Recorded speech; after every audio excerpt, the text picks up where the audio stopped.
gives him an element of control. It's the one. It's the one last thing he's got. Brady did the same. Brady did exactly the same thing.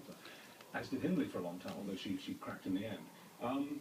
But it is a fingerprint that they are in.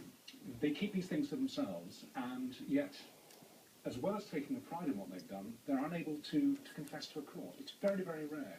The other fingerprint is, of course, is that these men are recidivists. You know, they are repeat offenders. It's very, very likely that a paedophile, once he's committed an offence, will commit again. What's extraordinary about this case, and as I was saying earlier, makes it a pivotal story now in the British social history of paedophilia, is that this man never offended against a live child before until this terrible crime.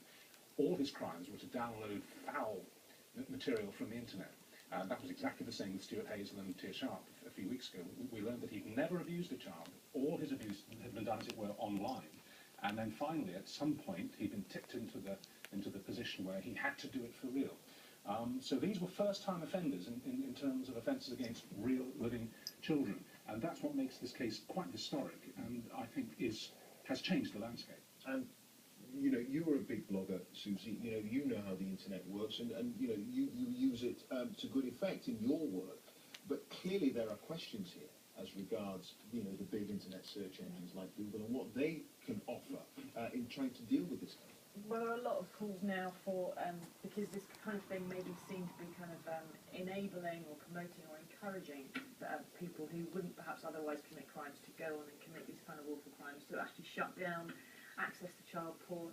But it's almost impossible if you want to regulate the internet to do it. I mean, this is a massive international jurisdiction, different countries, servers in different places. You've got big companies who have access to politicians in their country that they want to and that pay tax as and when they feel like it. And they've got no reason to do what a government in one particular country would like them to do or ask them nicely.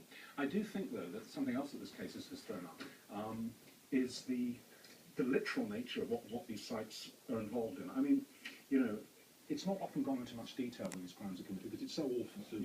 But that taboo seems to have been broken somewhat.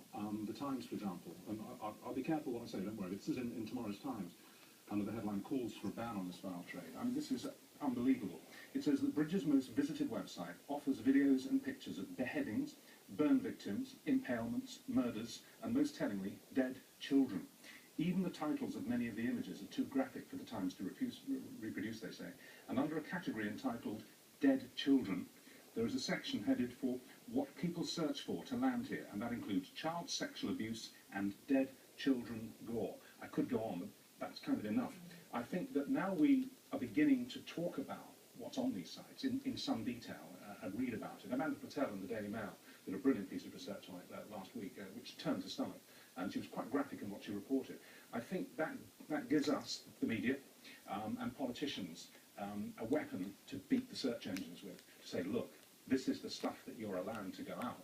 It must stop. And as we were saying earlier, possibly the advertisers can be brought in here. Yeah, it's only if you actually affect the bottom line they're going to change anything. They have no reason to, otherwise we all use Google and Yahoo and stuff so often that there's no reason to change anything without that.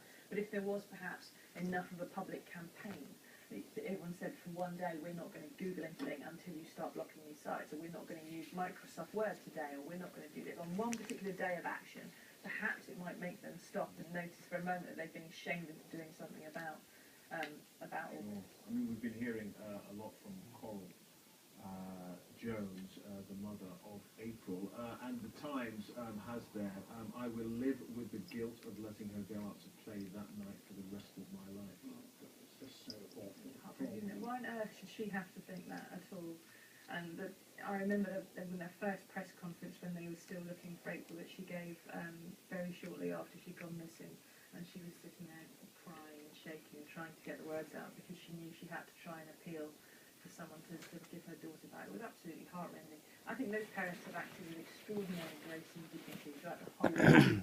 And bear in mind as well, this man who's been convicted of their daughter's murder was a friend of the family. Yeah. Their children played together, everyone knew. It's a very small village. It just doesn't bear thinking about. It's awful enough to lose a child under any circumstances. To lose them under those circumstances must make it even more heartrending if possible. And they deserve nothing but praise. There's certainly no guilt at all. I can understand why you ask yourself all those questions thinking, why did I let her go out to play and so on. But no parent would have done anything any different. And you have to bear in mind as well, and I hope that they can come to understand this, that he was a gifted liar. He was very good at covering his tracks. Now we know, now the case is over, we know he had a real past. He was a violent man. He'd attacked a policeman with a meat cleaver.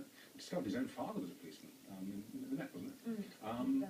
He, as you were pointing out in the last review we did an hour ago, an ex-lover has come forward to say that he actually kicked her in the stomach when she was pregnant. So he had